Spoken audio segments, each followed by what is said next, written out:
Hi there, welcome back. In our last session, we talked about how to form major scales. Today, we're going to talk about how to form the key signature for those major scales.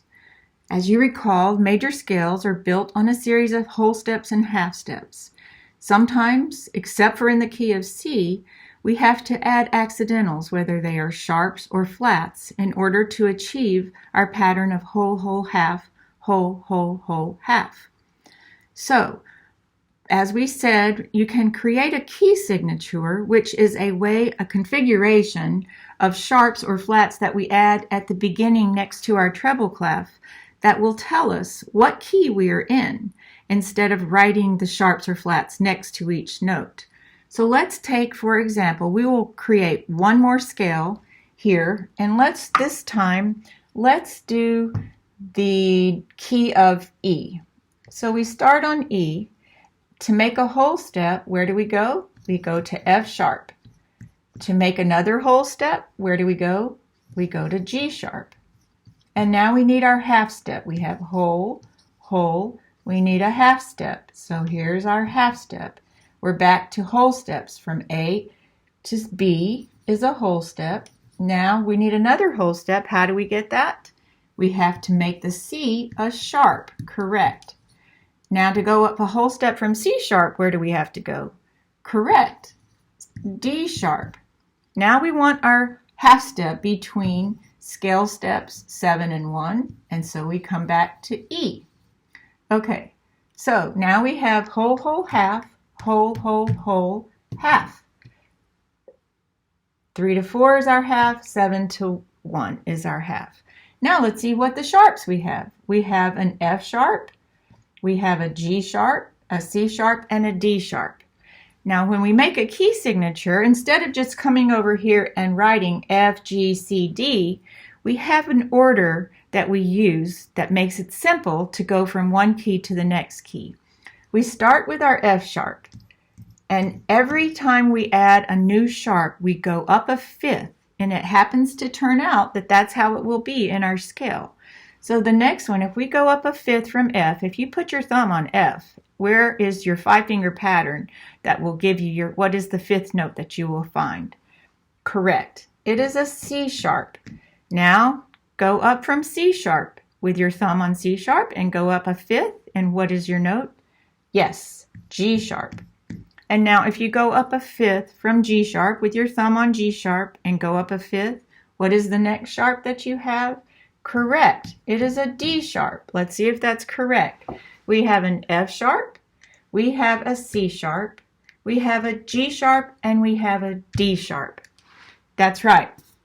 You can see that if we were to be writing the sharp next to each note as we play, especially when we have multiple notes playing, it would get very, very thick and hard to read. So it makes a lot of sense to create this at the beginning of the piece. And what are we going to do then? We won't be seeing this sharp in the piece. We won't be seeing that sharp or this one or this one. But we know whenever we see this key signature that has an F, C, G, and D, we will be playing those notes sharp. What is an example that we wouldn't be playing the note sharp? Yes, if we had, for instance, next to the C, if we had the natural sign, that would tell us that in this situation, we would not play a C sharp, we would play a C. Correct, but when we go back to the next measure, we know that that cancels out whatever was written right there. We no longer play a C natural. In the next measure, it would go back to being C sharp, even though it wouldn't have it right there. Sometimes it will, but oftentimes we just need to remember going back to the next measure, it's no longer that way.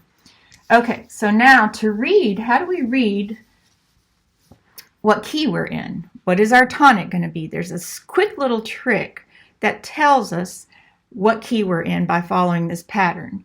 And that is by going to the last sharp that we have here and going up a half step. And as you know, we said our pattern goes this way.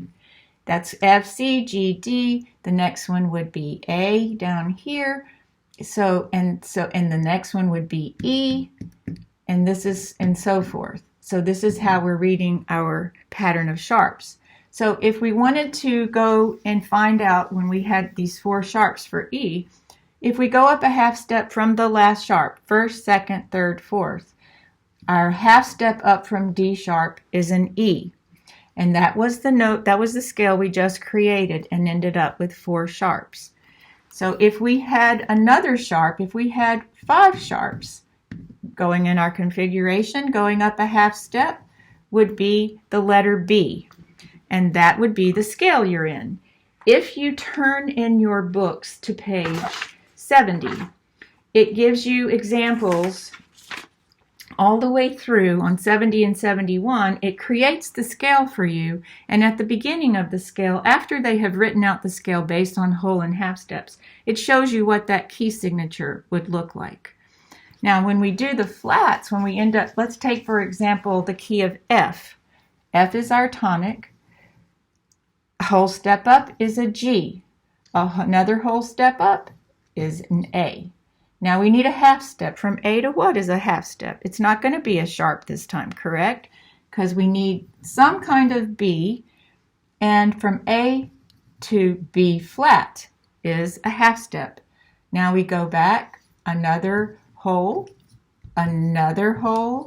one more whole, and then we're back to 7 to between 7 and 1 is our half step. Whole, whole, half, whole, whole, whole, half, correct? Okay, good. So now we have 1 flat. We're going to put that over here to start creating our key signatures in flat keys. And so if we see a B flat, we know we are in the key of F. Let's do one more. Let's go to, let's go to the key of, what is a 5th down from B flat? Okay, it's E flat, right? Let's just put an E flat right here, a 5th down from B flat. And now let's create a scale on B flat. Let's see what that looks like. Here we have B flat, a whole step up will be C. This is not very good to make it look like it's below C. A whole step up from C is a D, whole, what do we need? A half step. How do we create a half step on E from D? It's going to be E flat. It won't be a sharp because going up a half step from D to some form of E, which is the next scale degree, we have to make that a flat. Now we're back to needing our whole steps, which will be F. Another whole step is G. One more whole step is A. Now how do we get a half step between scale degrees 7 and 1? There you go. And that flat is there. So we've already shown that the key of B flat has 2 flats, B flat and E flat.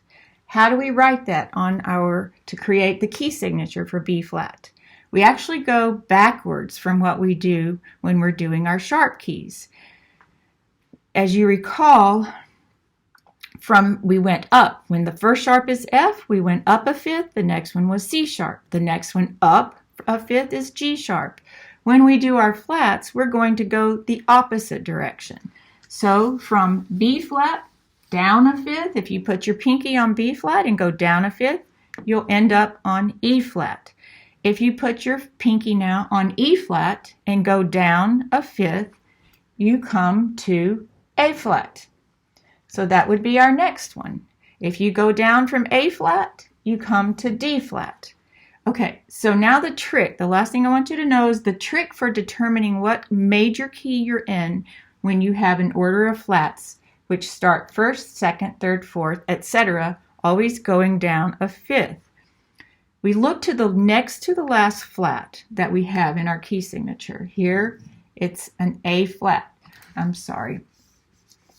If we go in the order B, E, A, D, next to the last flat is an A flat.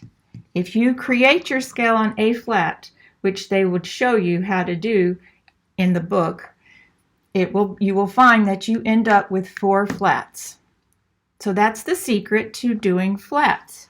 Now I want you to look in your book, and I want you to look on page 70 and 71 and look at the order of sharps and flats, how to create those scales, And I want you to see how, and look for yourselves at the flats, and voila, you will determine that it happens every time. The next to the last flat will be that key that they have created. If you go up a half step from the last sharp, that will be the key you've created for the sharp keys. Then I want you to go to page 97 at the top, and I want you to determine, based on the sharps and flats that they have given you, what is the correct key. Okay, that's it for this one. That's long enough. And next time we will talk about looking at the key signature and looking at our scale and figuring out how we're going to play those scales. What fingering are we going to use? So see you next time.